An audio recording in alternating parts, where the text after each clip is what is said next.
Welcome to Charter School Insider, lessons from the nation's top charter school operators, the only podcast dedicated to the behind-the-scenes business of running a successful charter school. Join us as we sit down with charter school leaders who share how they are overcoming the biggest operational hurdles facing their schools today. Hey everyone, we're trying something a bit new with this episode. This is going to be our first compilation episode, highlighting snippets from previous episodes that we've done on enrollment strategy.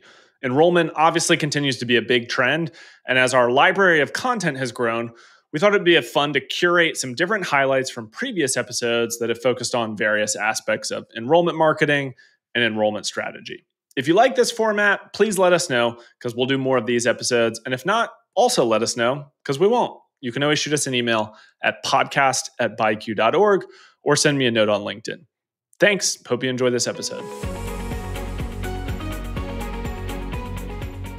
What are the opportunities? What are some of the challenges when it comes to the things you're seeing for charter school enrollment? So I don't think that we can talk about the enrollment data without also talking about the data around the perceptions of public education. So Gallup recently put out a poll that said that 70%, right, that's 2/3 of Americans, believe that public education is on the wrong track. And interestingly, 43% of parents actually expressed that it's also headed in the right direction, but even that number is down 5% from 2022. And so while this general public satisfaction has dropped to a record low, interestingly, again, parents of elementary and secondary school students often offer very positive reviews of the performance of their child's teachers, i.e. the people who they're most likely to have daily contact with.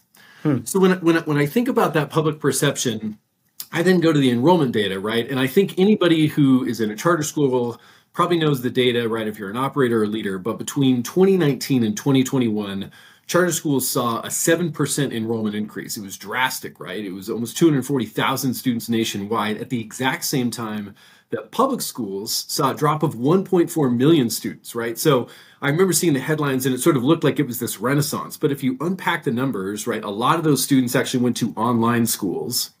And there was even a tiny drop of about 1,400 students within brick and mortar charter schools. And the other stat I just think that's really important to elevate when we think about this landscape is, regardless of what part of the country you're in, national annual births have declined 16% since 2007. And if you're in an urban area, you're probably experiencing, neighborhood changes and gentrification, and then therefore some declining enrollment or mixed enrollment trends. Rural and suburban areas, there's lots of mixed data, but yes, while overall charter growth and enrollment is on the rise, it will likely continue to be. I actually think if you're a charter operator, there are some hard truths within this landscape of data. And one of these is that trust in public institutions needs to be revived. And I think charters have to be community leaders in that revival. What do you think most school operators focus on when developing an enrollment strategy? Do you feel like that's a unique approach? Where do you feel like people maybe get their enrollment strategy planning wrong? I would say in my current experience in engaging with the range of schools and the range of providers who support schools with enrollment, it tends to, again, focus on enrollment akin to a marketing strategy like a business would run, and so that will deal with KPIs and tracking those KPIs through marketing, email, SEOs, pay-per-click, social media, website traffic. And again, if you're not doing that, I still think I would posit to anybody who's listening to this that still needs to be a component of how you approach enrollment.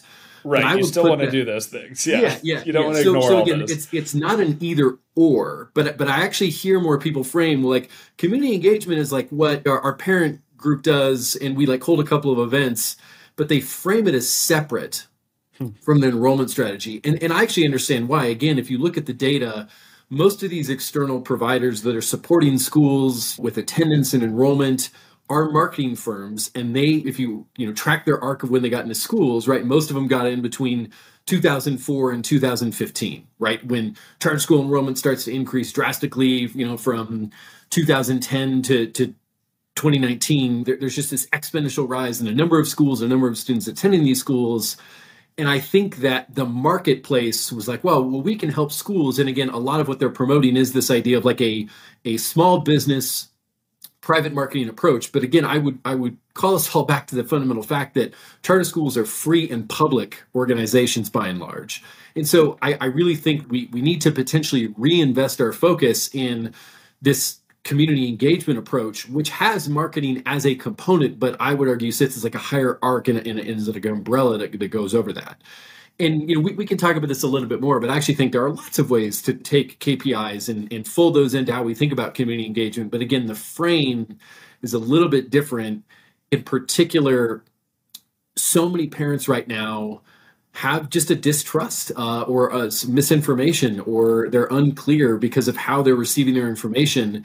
And if we take a traditional approach that is pre-pandemic and try to fold it into this, I think some operators, some schools, right, could be facing anything from stagnant enrollment to closure, or worse, that some schools that could expand and serve more students that right now are being underserved, that don't have access to choice and opportunity, they're not going to get that. And so I actually think that there's a call to action here that we really have to go back to why we exist and why we do this work.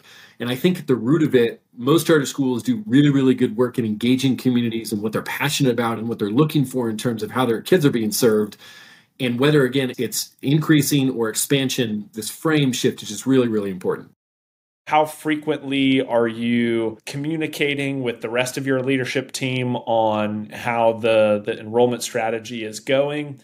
Like, how do you think about quantifying these things we've talked about, particularly when it comes to community engagement, which may be a little bit harder to measure as opposed to some of those, marketing KPIs?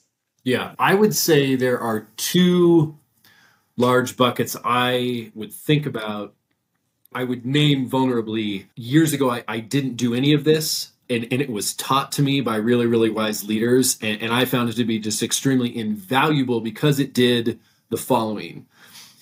Once we clarified the arc, the what, the how, and what we were measuring, it really just saved a lot of cognitive energy and made it a lot less daunting to try to figure out how to tackle these really complex challenges. Because when you're facing enrollment challenges, right, we just want to call out what's real. You're also facing budget challenges in some way, shape, or form. And that gets really real and it feels existential. And like that is not a place to be operating from as a leader. So I would just say that if you're not there yet, be kind to yourself. This is learned and learnable material. And here's what I would share. I think you got to have components to put together a plan. And those components would be a playbook that codifies ownership, roles, responsibilities, timeline, to an arc of the year. We would often measure this quarterly, even though that our school operated on trimesters. That would allow us to operate within the enrollment landscape of our district and our state. You may have a different timeline relative to, your school calendar and then your district's timeline for how they approach enrollment. But I would say by and large, most schools, I think quarterly is probably a tried and true best practice and a place to start from. And again, a lot of this, there's so many, playbooks. And if anybody is listening to this and is curious, again, happy to share a lot of the information and the playbooks that we build at any point. From there, I would say there's actually a lot of ways to measure a lot of this. Again, we sort of name the KPIs that exist in marketing. And I would say you can measure a lot of inputs, inputs being how many staff PDs am I running on this? How many community events am I hosting? How many community events are we attending? What are our feeder school visits? What about shadowing participation goals for any type of transitional grade into the school? Open houses, that's all within the sort of like community outreach and engagement and prospective families. Additionally, I think you could look at things like your parent group attendance goal. How many parents are actively attending whatever type of parent function, whether it's a PTA or any other type of advocacy group? What does that look like? And then how do you get small increases in that? Increasing positive student perception goals. A lot of schools will give surveys. Again, even if you have a K-5 school, I think that there are ways to gather very, very specific data with a very, very short number of questions that can be valid and reliable. One thing that some schools are doing really, really well, particularly in a charter community, is they're positioning themselves as advocacy organizations, to simply say, we're going to promote voter registration. And it's not about what way people vote, but it's simply saying like civic engagement's really important. A lot of this is publicly available data, right? And they'll talk to their school teams about the number of people that were registered to vote, and they'll talk to their communities about how to get out and make their voice heard in community forums. And then there's just an infinite number of ways to measure online engagement. One other thing I would name that we can just measure within the enrollment facets, within this like community engagement playbook, is community demand. Really, really important to try to understand, even beyond your specific enrollment metrics and your seat offerings, what is the overall percentage of the market that's out there that wants access to your seat? And then how does your particular enrollment system, whether it's a lottery or whether it's like a school choice system like we have here in Denver or some alternative, how do you understand what the community demand metric is? Most of the time, this can be provided to you within your district or your authorizer. Your transition grade retention goal, we see this so many times, right? 5th to 6th, 8th to 9th. Kids leave schools at transitions, especially if you're in one of these, schools that has like a K to 12 or a K to 8 operation or a 6 to 12. And keeping kids between those transitional grades is probably one of the highest leverage, lowest lift things you can do to build strategies around. We talked about the NPS, and then again, I think the family engagement survey participation is really important, as well as seat offer and onboarding persistence. So, that's a laundry list of different ways to measure. So I would maybe just push a little bit, and I've heard this a lot of people being like, community engagement is like a qualitative approach. Yes, and again, like this both end idea, I actually think that there's a lot of ways that you can measure the quality of that approach through both inputs and through outputs. What would you say if I asked, what are like the top maybe 3 to 4 things that come to mind in terms of mistakes or things schools are missing as it relates to their enrollment strategy? Yeah, I appreciate the caveat because every community is different and every geography has its complexities. But generally speaking, and I wouldn't say they're mistakes per se, right? More of a lack of exposure. But I see 2 categories of areas of improvement. I see a technical side of things and then a more adaptive side of things. And on the technical side, I most often run into goal setting, not being sophisticated enough to support the current enrollment environment. I see a lack of resource allocation or sophistication around resource allocation, either underspending, understaffed, or not knowing how to measure what those investments are yielding. And then I don't often see folks thinking about their strategy that aligns with seasonality of parent behavior. And we can talk about that in a little bit. On the adaptive side, I think sometimes we're overlooking the parent experience. At the end of the day, parents are consumers. And just like, when you and I were making our last big purchase, there's got to be information that's easy to access. I need to hear about it a lot of times. I want you to follow up with me. It needs to be easy and work on a schedule that's centered around me. And I think sometimes we don't apply that to our education marketing work. 2 other things, like the culture of enrollment just isn't always where it needs to be. Organizationally, right? Folks come in and they're like, well, we've never had to do this before. Right. And so there's this kind of mental block of, well, we've never had to do this. Why do we have to do this now? Why aren't they just still coming to our schools in droves? So that is something we face quite a bit. And then there's, that feeling of like, well, we've tried everything. And even if you've tried everything, like time and place makes a difference. So like, it's maybe time to try everything again. So, I see a bunch of those types of things. There's some pretty clear patterns. Let's jump to some of the adaptive challenges that you had called out for us. So let's just pick 1 or 2 of these. How about this? Missing that parents are consumers. We're recording this on July 16th, which happens to be Amazon Prime Day. So I'm crushing Amazon reviews as my wife and I decide which vacuum we're going to buy. I'm full in on being a consumer today. So where do schools get this wrong as it relates to our parents and families?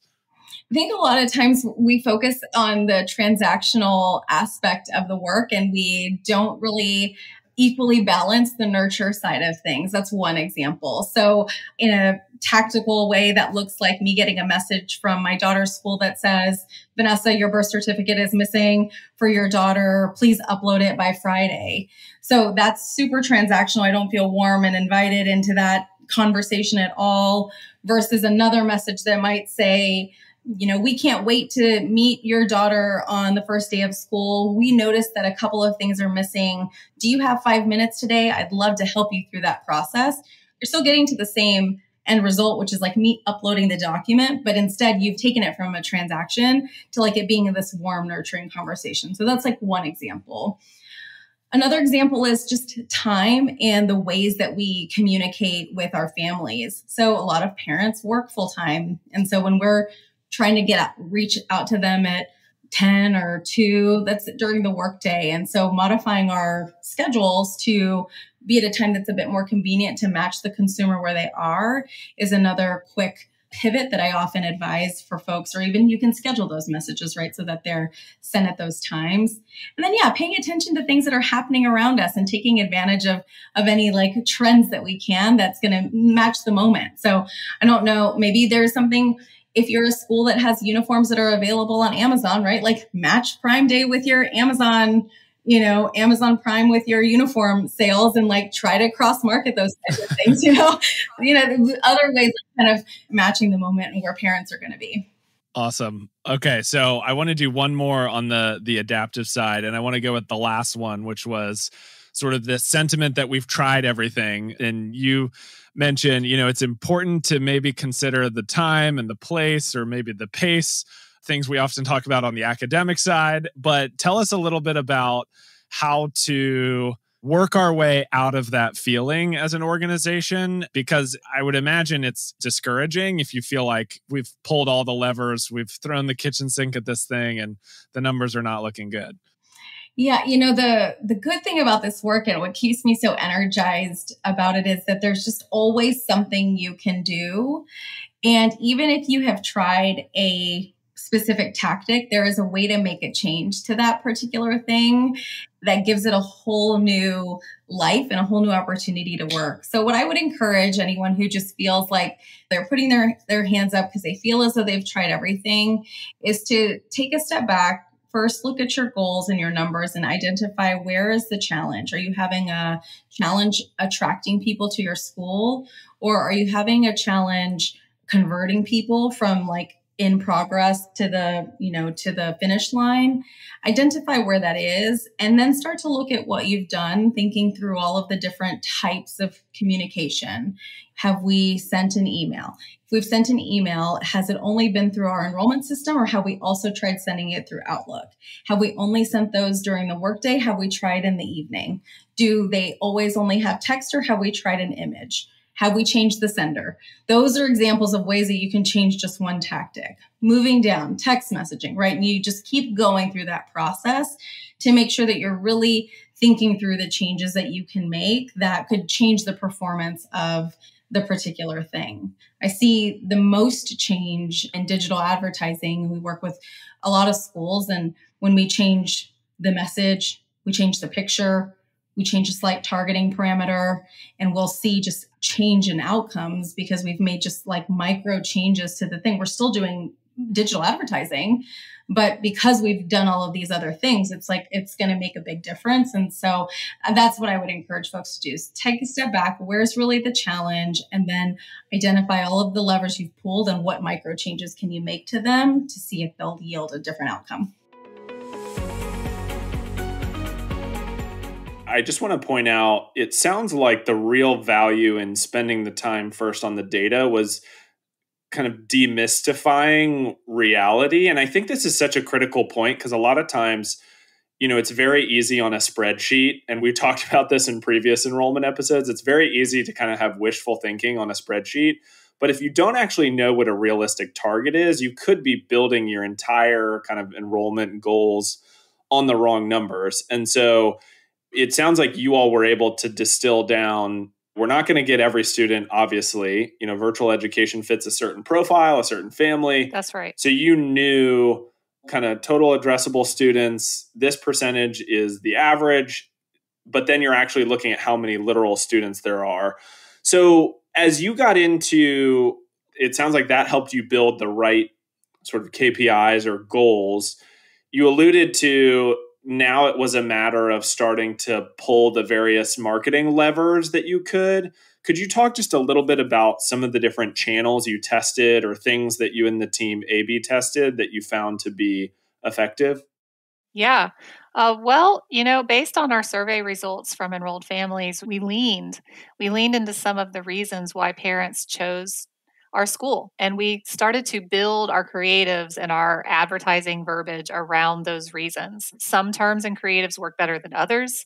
We also A/B tested a few short interview videos that we placed in online and social media ads of our parents who were enrolled and students as well. And some of those perform better than others, based on what the parent said or the student said. We also A/B tested what print ads would do from different publications. So if we advertised in one magazine or newspaper, we would put a QR code that people could scan that went to a specific landing page, and we could pull the numbers on that to say, well, so anyone even use this? Did they look at this ad?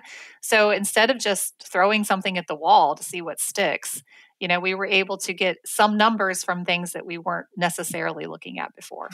Was there any, and you could answer this broader in terms of specific channel, like, Facebook or Instagram, or you could answer this more narrowly. Was there anything that performed or surprised you, I guess, in terms of performance, whether it was, a short form parent video was incredible versus this great copy ad we wrote that we thought was going to convert a bunch of people? Were there any sort of surprises along the way?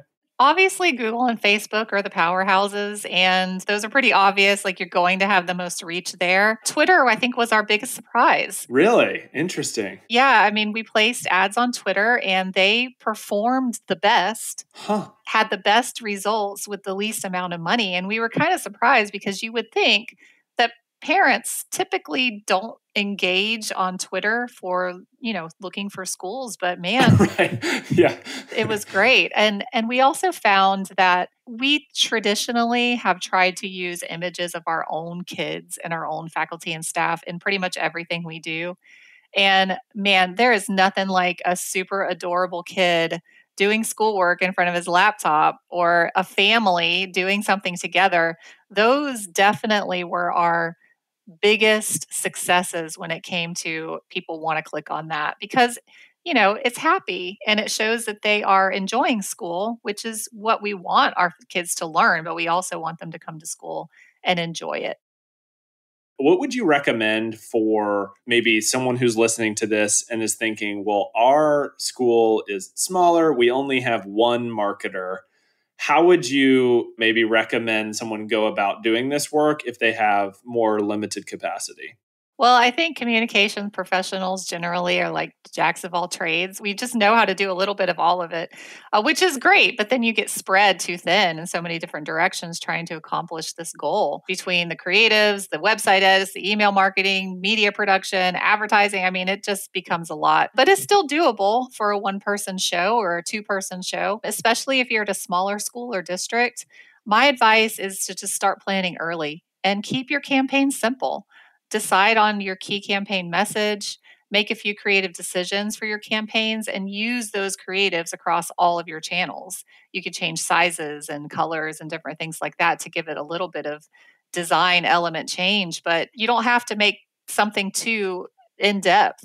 Make a list of all the things you want to do for your campaign and make sure to assign due dates for completing the items. If you aren't super creative and that's not your strength, find someone in your school or district who can help you. You may even be able to get some older students to assist if you have that population in your school or district. And there's also the possibility of looking at internship opportunities for college students who are on a marketing and communications pathway. I'm sure that they can bring something to the table that maybe you haven't even thought of before because they're fresh in the knowledge of learning the landscape right now.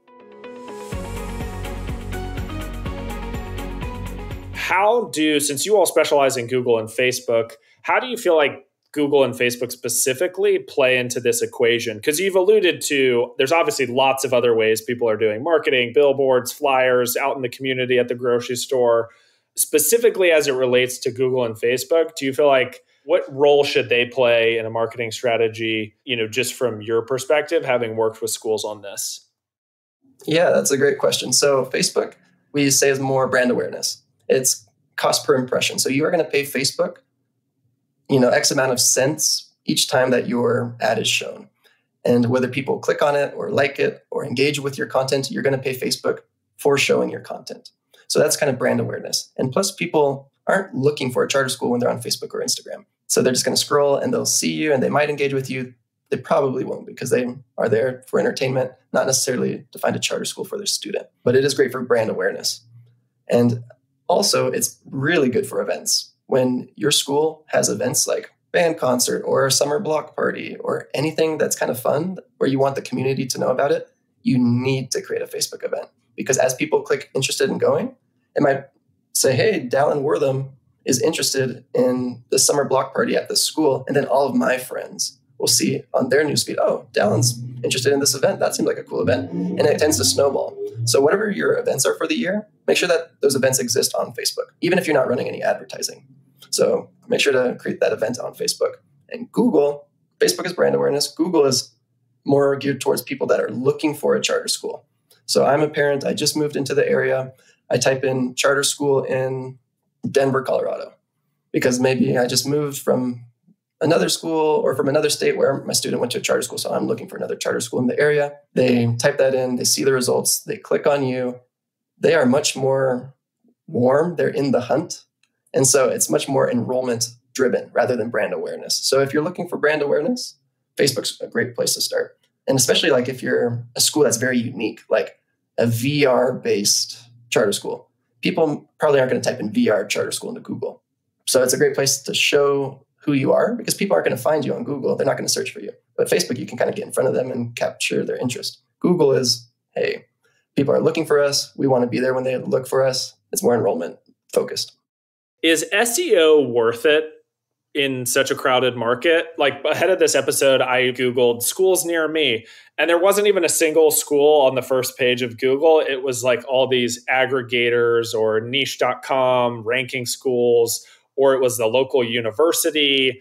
So if I'm a charter school that's single site with a few hundred students and I'm trying to compete, is it even worth trying to play the SEO game? And maybe you could start by just quickly explaining what SEO is and then answer the kind of how do you play that game and is it worth it? Yeah, so SEO, search engine optimization. So when people go to a search engine like Google or Bing or DuckDuckGo and they search for anything, a dentist nearby, a search engine's job is to answer your question and put you in contact with people that you're searching for to be useful. And so this is a really awesome question that really excites me. So hopefully I don't ramble. I'm going to try to keep this brief because it excites me. It is definitely something that every school should be doing if you're doing it the right way. A lot of marketing agencies or charter school administrators will say, okay, how do we get to be number one in Google? And that's the wrong question to be asking. Because like you just said, Daniel, it's a crowded market. Let's say you are a charter school in Washington, D.C., where there's just tons of charter schools in the area, and they're all fighting over the same students. And you are a brand new charter school. Google has no idea who you are. You just started your website, or maybe you're just a couple years old. And it's going to be very hard to get to page one in Google. You're going to have to spend a lot of time and money. And even after all that time and money, it might not be worth it. So I would invite everyone listening to this to kind of approach SEO from a different point of view. Instead of trying to be one of thousands fighting for scraps and trying to get to page one of Google, try to be search worthy.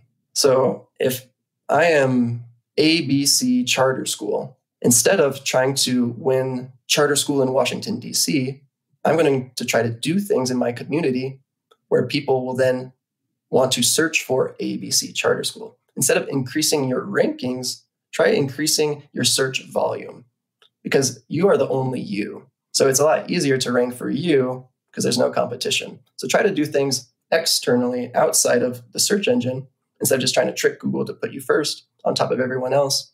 Try to do things that are search worthy. Your robotics team, if they just won a really cool competition, reach out to the local city newspaper. Make sure that they do a story on you, and then people are going to search for you, or they'll link to you. That newspaper will. And so try to be you and extraordinary rather than just fighting for keywords like charter school near me. But that doesn't mean that you also shouldn't follow Google best practices. We'll hopefully get into that in just a little bit. But the next thing I would counsel is to go for long tail keywords. That sounds kind of confusing. Like, what's a long tail keyword? Yeah, what does that mean? So a short tail keyword is charter school, Austin, Texas. A long tail keyword is STEM high school or STEM charter high school, Austin, Texas. So it's just more words. And so because it's a more specific search, there's going to be less competition. and a better chance of winning. And I would rather be ranked number 1 for STEM charter high school in Austin, Texas, than charter school Texas, and be on page 10. And so say, okay, what makes me me? And then what keywords would people type in if they're looking for specifically me? Because that is a competition I can win, and it's going to send traffic to my website. What about options for paid ads in Google? I mean, now you've got an AI answer, and then you've got 3 or 4 paid links, and then you finally get to the organic links in Google. What are you all seeing as it relates to paid ads and how schools are using paid search to drive enrollments in Google? Yeah, so that's a great question. If anyone goes onto Google right now and types in anything, you're probably going to get an AI response first, and then you'll get some ads, and then you might get a map pack if you're looking for like a restaurant or a dentist or a school, and then you'll get just a list of other results. And then at the very end, you'll get some more ads right before you move on to the next page in Google. So I would use the same advice that I gave with the long tail keywords with Google. So with Google, it's pay per click. That's why they say CPC, cost per click, or pay-per-click marketing. So let's just do some easy math. If the keyword charter school, Denver, Colorado, costs $5 per click, and I get 100 clicks, I spent $500 to get 100 people to my website. And maybe it took me a couple of days to spend that $500 to get those 100 people to my website. But if I'm maybe a performing arts charter school in Denver, maybe the keyword performing arts school or high school, Denver, Colorado, only costs $1. So I spent $100 to get 100 people to my website. Yeah, maybe it took a little bit longer. Maybe it took me a month to spend that $100 because that's not as common of a search. But it's going to get me the same amount of people to my website for less money. And so that will in turn lower your cost per enrollment because you're getting more people to your website while spending less. So in general, the more specific the words that you're keying off of, the cheaper it is, or just the longer it might take because there's less searches for that, or both?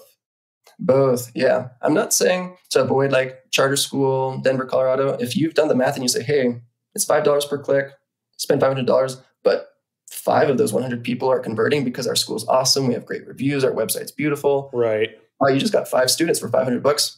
Your cost per enrollment is $100. I'd pay $100 for a new student any day. Got it. And so I'm not saying to avoid those keywords, but if you realize that Google Ads isn't being very profitable for you and it's not working out, you might want to just try longer tail keywords. Thanks for listening to Charter School Insider. This show is brought to you by BuyQ, the group purchasing organization specifically for charter schools. Want to learn how to maximize your school's purchasing power? Join together with thousands of other charter schools by visiting buyq.org/sign-up. BuyQ's purchasing program is free and has no obligations or commitments required. If you enjoyed today's episode, do us a favor and subscribe on your podcast listening platform of choice. If you have a question or feedback for us, we'd love to hear from you. Send us an email at podcast@byq.org. Thanks, and we hope you'll tune in for the next one.